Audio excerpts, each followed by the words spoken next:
Now we will see how the opening of epoxide takes place in the presence of Gignard reagent. First we'll go for the Gignard reagent. So these all comes under the base catalyzed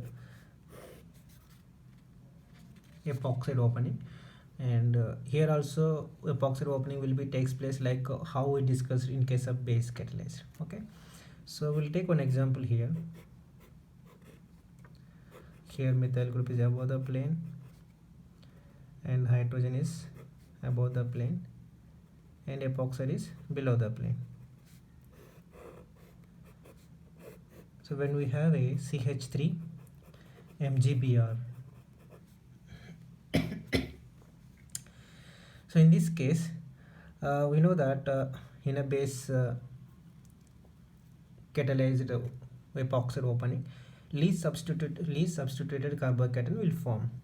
So this will open this direction, so that here we'll get a less substituted carbocation, and now this nucleophile goes and attacks to this position. This will be CH3 and this will be OH, and now this epoxide opening takes place from the below the plane and nucleophile comes from the above the plane, and now hydrogen will be below the plane. So this is the product. So when we will take a Gilman reagent, here also same we will get, because here also what nucleophile is CH3, right? So this is about the Gilman reagent. So next we will go for the lithium aluminum hydrate, LiAlH4 or sodium borohydrate. So here the source is the H minus. Okay,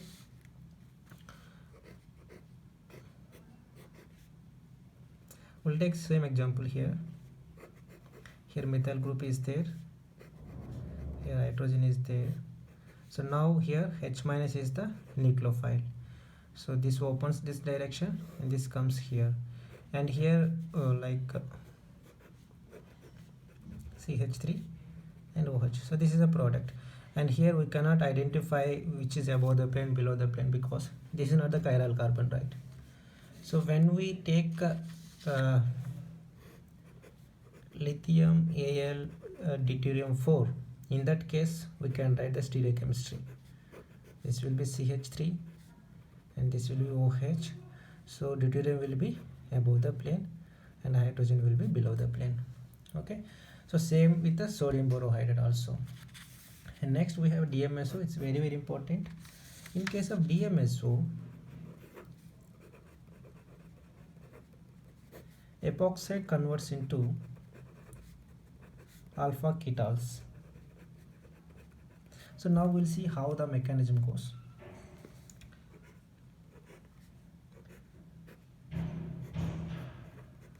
Okay, this is the epoxide and here we have a DMSO. So now this bond opens this direction and the lone pair which is present here goes to attack to this positive charge carbon. This will be O minus and this will be O double bond is CH3 and CH3, and this bond will be polarized onto the oxygen. So now we have OS CH3 CH3 and here O minus.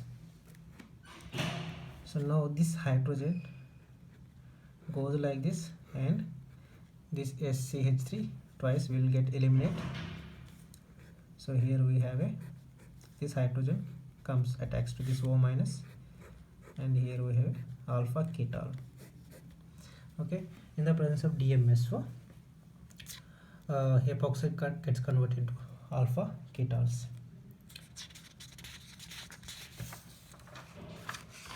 Next we have LDA, lithium diisopropyl aluminum hydrate. So here epoxide converts into allylic alcohols. This is very important.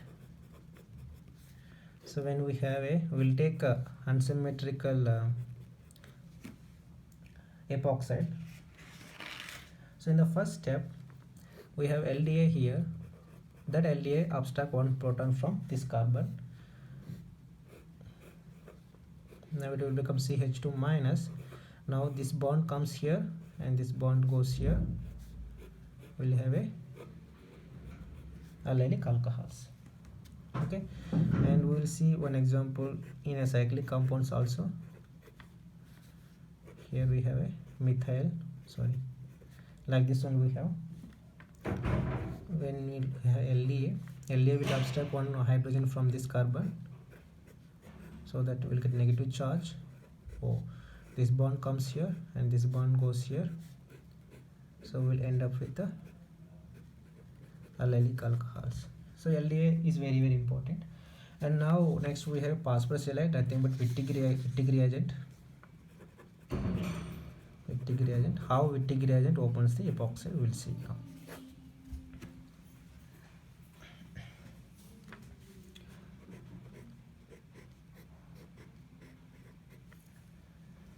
So now we have a PH3P plus CH minus CO2 ET. So this bond opens this way and this CH minus comes here. This will be O minus CH CO2 ET P PH3. So we know that phosphorus and oxygen forms a strong bond, so these two will form a bond here.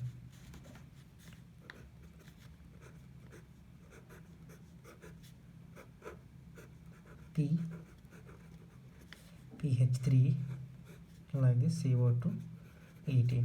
So now elimination of PH3PO takes place.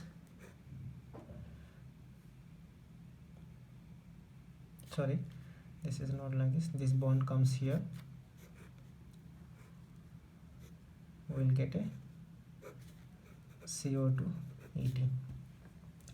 So this bond will come, this bond comes and attacks to this carbon, so we'll get a cyclopropane derivatives.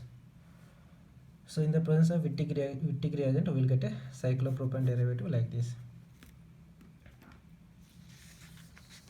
And then we have a trimethyl silver iodide. So in this case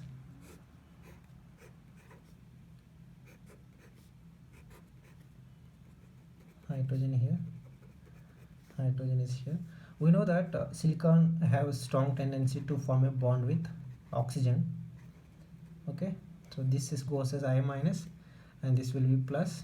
The lone pair will abstract this silicon, so we'll be having a SiMe3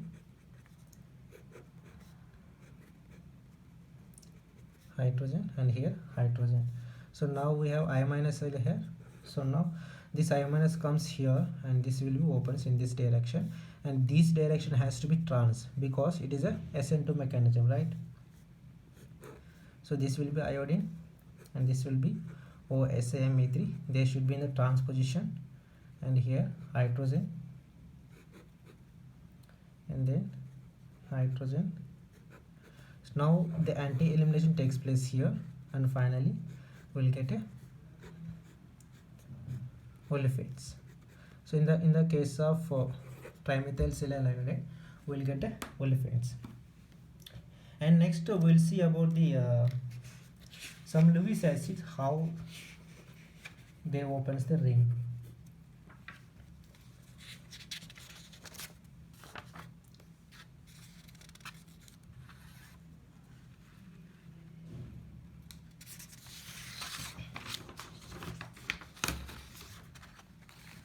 So we'll see about the some Lewis acids, how they open the epoxides. We'll take BF3 only.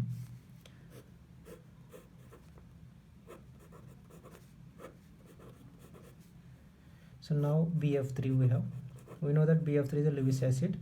The lone pair which is present on oxygen will be taken by the BF3 and it will be coordinate to the oxygen. So it forms BF3 pH and pH. So now this will be opens in this direction and this phenyl group migrates from here to here. So now we have a phenyl here, another phenyl here, O BF3. Okay, so now further we have H3O plus. H3O plus removes this BF3 and this lone pair goes here. We will get a aldehydes. So in the presence of Lewis acid we will get a aldehydes.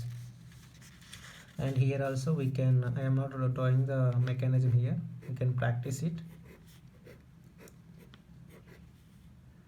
When we have a this kind of epoxide in the presence of BF3, Et twice O,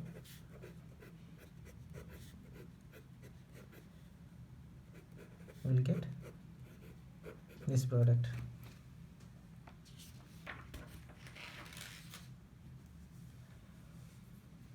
Okay, so this is about the opening of epoxide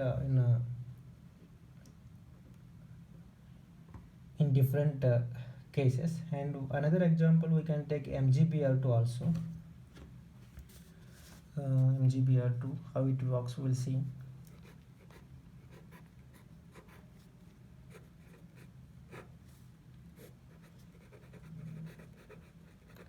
The lone pair which is present here will be taken by magnesium.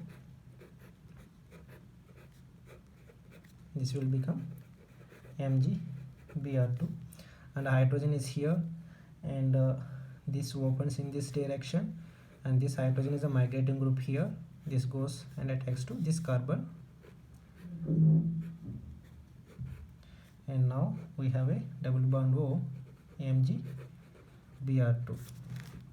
and here we have a CH3, and this hydrogen went there, we have a hydrogen also here. So now upon treatment with H3O plus we will get this compound. So this is about the opening of epoxide in different conditions.